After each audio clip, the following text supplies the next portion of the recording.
A lot of us children were physically abused, sexually abused, and mentally abused. Following the Pope's apology tour last month, Indigenous people are once again speaking up about the atrocities they suffered while attending Canada's infamous residential schools. I spent 4 years at St. Anne's residential school, and they were the worst years of my life.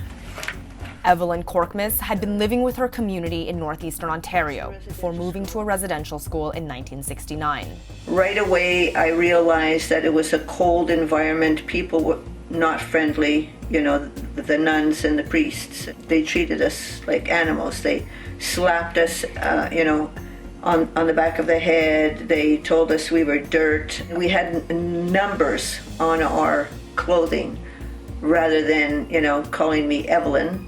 Evelyn said she witnessed her young classmates being taken away in the middle of the night. Sometimes I would see a girl being taken from the line or a boy taken from the line. In the middle of the night, somebody would be, a girl or a boy would be taken from their bed.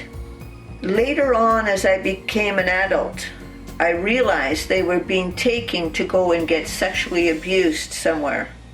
Peter Ernick recalled similar abuses for the Inuit in northern Canada in an interview with Inside Edition Digital last year. Many of us were sexually abused by the Grey Nuns, by the brothers, by the Roman Catholic priests.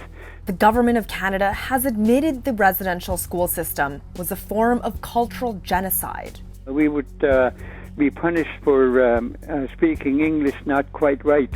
When teacher caught me speaking Inuktitut, she hit me so hard with the ruler and said, "Don't ever let me hear you speak that language again in this classroom." In the summer of 2021, hundreds of bodies were discovered in an unmarked grave near a former residential school in British Columbia. Dozens more burial sites have been found across the country since then, with more search efforts underway. When we started out talking about this, they didn't believe us one bit about what we said. While the Pope's apology has been long sought, many Indigenous people say it wasn't nearly enough. Well, I received this from the Pope after I met him. I told him I wasn't happy with his apologies because you didn't take ownership or accountability of what the church has done. That disappointment was shared by residential school survivor Paul Dixon, who protested the Pope's Mass in Quebec City. He didn't apologize of a Catholic Church running the 60% of the residential, over 60% of the residential. He didn't apologize for that. He came here, and asking for forgiveness. I don't know, not for me anyways. Evelyn called it too little, too late. I've waited 50 years for this apology, and finally today, I heard it. And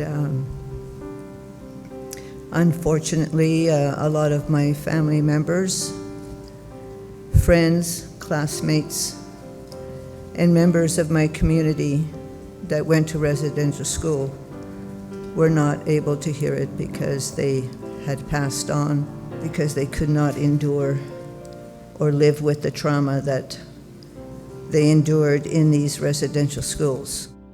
For Inside Edition Digital, I'm Johanna Lee.